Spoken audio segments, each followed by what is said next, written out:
Look, we'll go to our guest now, because David Smith's a lecturer in American politics and foreign policy at the US Studies Centre at the University of Sydney.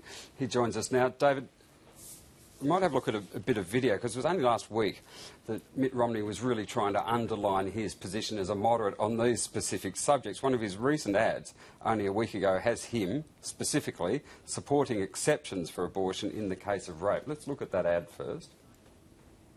We don't have the ad. Anyway, it ran, and it had a woman talking, obviously, in the ad. Let's have a look at it now. I think we've got it there now. You know, those ads saying Mitt Romney would ban all abortions and contraception seemed a bit extreme. So I looked into it. Turns out Romney doesn't oppose contraception at all. In fact, he thinks abortion should be an option in cases of rape, incest, or to save a mother's life. This issue is important to me, but I'm more concerned about the debt our children will be left with. I'm Mitt Romney, and I approve this message. Such an easy jump from abortion and rape to debt.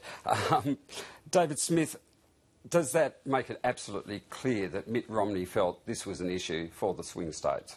Yes, and because of the fact that his own party's platform says that abortion should be illegal and doesn't include any mention of any kind of exemptions, because his vice presidential candidate, Paul Ryan, sponsored legislation which made distinctions between different types of rape when referring to exemptions, he really has a lot of distancing to do on this issue.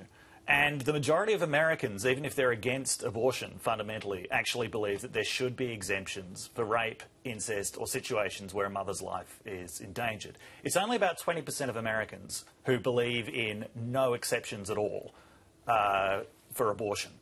But unfortunately, something like 40% of Republican legislators actually have sometimes sponsored or supported some form of legislation that has a no exemptions policy. So Romney has a lot of distancing to do here. And you're absolutely right. He has made up ground by coming across as a moderate on all kinds of issues. And, I mean, really, in his heart, I don't think he is a social policy crusader, and that's why the Conservative wing of the party has always mistrusted him. So, yes, he's trying to distance himself from them. In fact, he was a pro-choice governor in Massachusetts. Can you chart his movement on the abortion issue? Well, yeah, his movement reflects whatever election he's trying to win at the time. I mean, he went from being a Massachusetts moderate to being a hardliner for the Republican primary, and now he's charted this course back to the centre. I mean, he will do anything for political expediency. It does seem to me that the Democrats are very quick to jump on these sort of statements and then turn it into an issue where they think that try to promote the fact that the Republicans are going to try and, you know, reduce women's rights when it comes to abortion. They're doing it. And they're actually reducing women's rights as we speak. So it's not like it's an imagined threat. I mean, it's a real threat. I mean, it's just, I know in the 2000 election they painted George W. Bush in that way, but the reality was women's rights on abortion were not curtailed, as I understand it, but I'll defer to the experts. There's not a lot that a president can... A president can't go and ban abortion. What the president can do is replace Supreme Court judges when they retire with more conservative alternatives. And that will be George W. Bush's legacy to social conservatism. But the Republican Party in general, there's a lot of stuff they can do at the state level to make abortion a lot more difficult.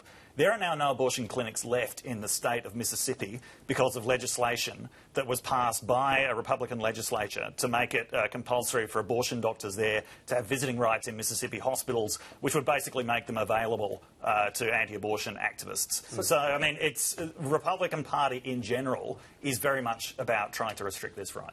So how much does this play in the swing states? Because if the right wing of the Republican Party would like this dogma sort of go out and get the vote in on that issue, they're not in the right places, are they, those voters? No, I mean, the more damaging thing for this is actually that it could affect the Republicans' chances of taking the Senate.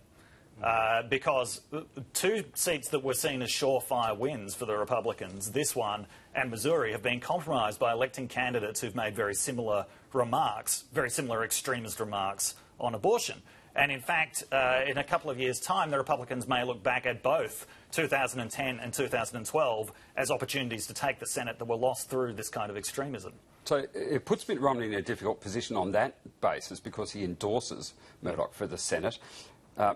John McCain has already put clear distance between himself and Mitt Romney. He's withdrawn his endorsement for Mourdoch for the Senate, and other Republicans have too. So does Mitt Romney have to do the same thing? Because, in fact, oddly enough, only the day before these comments, Romney appeared in a TV ad with Mourdoch, the only ad that he did with the Senate candidate. It's awful timing for him, isn't it? Yeah, it is bad timing. I mean, I don't think that he can disown Mourdoch. Because the Conservative wing of the party doesn't trust him already. Already he's going to have a problem on election day that there'll be thousands of evangelicals wrestling with their consciences about whether they can vote for a Mormon.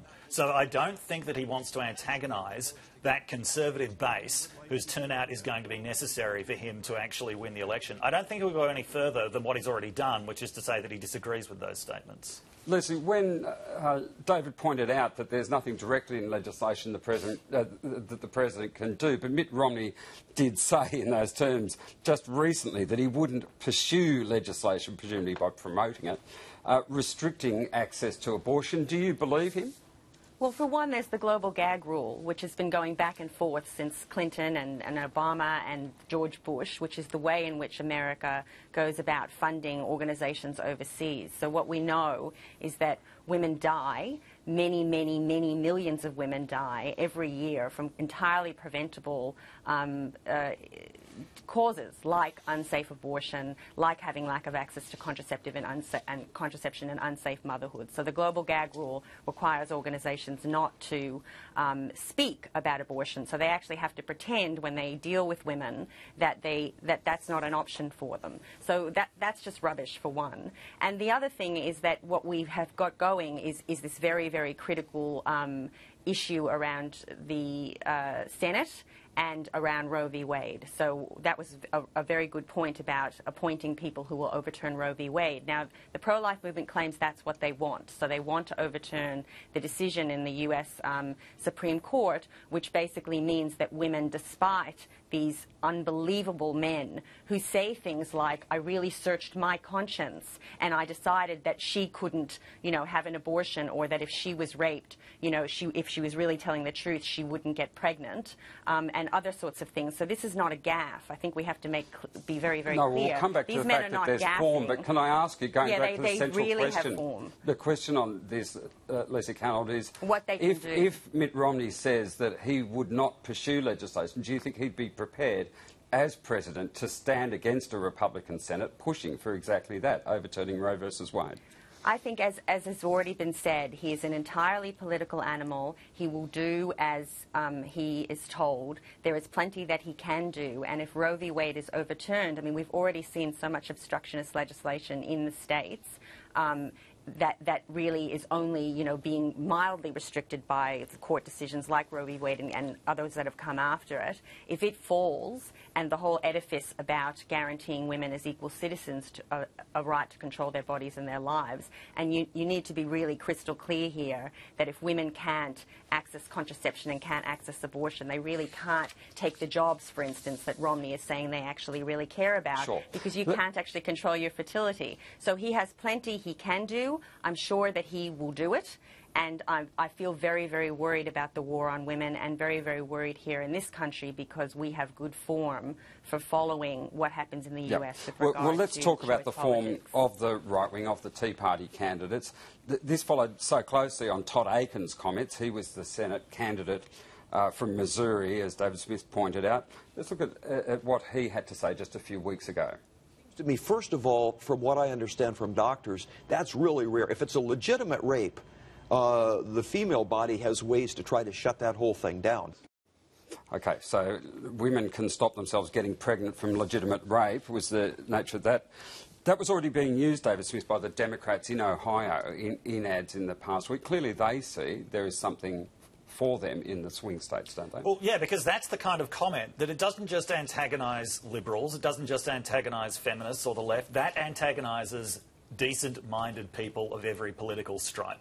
That turned a lot of conservatives off Todd Akin. That's probably why he's going to lose Missouri. So, yes, they're getting as much mileage as they can out of those comments, and they're raising suspicions that this is actually more widely believed in the Republican Party than is let on. Now, I think that those particular comments, those were just so wildly misinformed. I think even most pro-life people don't believe that the woman's body can actually shut down a pregnancy in the case of rape. But, yeah, the Democrats are definitely trying to raise suspicions in people's minds that the true face of the Republican Party is actually Todd Akin and not Mitt Romney. All right, let's look at a slightly lighter side of the gender debate that's been going on in the presidential campaign, and that is the women in binder wars, because Mitt Romney's comments in the second debate when he was asked about what he'd done to get a better mix of men and women in his cabinet in Massachusetts, and he said he'd been provided with binders full of women, has... I think it sparked thousands or tens of thousands of pictures in this meme. I think we might have some of them to look at. Does that sort of social media outbreak show that this is, and in this case you might say that he's been a bit harshly judged because he was talking about some legitimate affirmative action, but does it show that these issues are being identified by women and really put to the centre of the campaign, or is this just a social media joke? This is just a social media joke. This is a massive exercise in point missing. I mean, when I was watching this debate and commentating on it, it was about an hour and a half later that I went to social media and found that this was completely dominating it. And I hadn't even realised that he'd said it the first time. I mean, yeah, it's a bit of a strange image when you look at it literally, but this is hardly anything that qualifies as a damaging gaffe. And, yeah, I think it was a massive exercise in missing the point. And at best, it's just a bit of fun. At worst, it's a very silly distraction. Yeah, they needed him to say something like destroying the joint. That would have taken off. So got more subscribers then. Listen, would you accept that? I have to disagree that women's equal representation in the halls of power is not a minority issue. Again, I don't think that's women. what David's saying. I think he's saying that this was Romney's actually stating some possibly genuine credentials, wasn't it? But in fact, he wasn't telling the truth. No, in fact, he didn't actually take that. Apparently, the real story was that he didn't, in an affirmative way, go out and say, you know, surely there must be some women who have the qualifications and talent. My goodness, they must be out there. Go out and get me some binders full of women. He didn't actually do that. Though women actually themselves, because it's not a joke, it's a real problem, actually came to him and said, here, stop telling us there's no women. Stop insinuating by only hiring men that all the talent and all the merit only lies in the male gender. Here are a squillion women who could easily be part of this administration and actually exercise some power over their own lives and other women's lives. But so I don't think this stuff is marginal. And I'm sorry, I just want to go on just one more minute. I don't think it's marginal because I think the reason this stuff resonates is because there's an iceberg underneath it. So this is the tip, and yes, you could say, oh, well, he didn't mean that, or, you know, any one thing can be passed off, but the reason it kind of explodes, and social media is really just giving us an insight in what used to happen in a million different living rooms that were unconnected 10 years ago, is that this stuff resonates for women. It really resonates, and so one little thing which can then be passed off as a gaffe or he was misunderstood or taken out of context is for them telling a whole lifetime of frustration about not experiencing equal opportunity and not being judged on their merits. What do you say to that? Well, I thought that point about the fact that, no, he didn't go out looking for women. They were brought to it. That point was completely lost in the fixation on the strange metaphor that he used. And this is where social media completely missed the point. Well, that's where I got the link. I got the link through the binders full of women hashtag. Yeah, whether it was trivialised or the point was missed, he'll regret that usage in any case. David Smith from the US Studies Centre, thank you very much for joining us. My pleasure.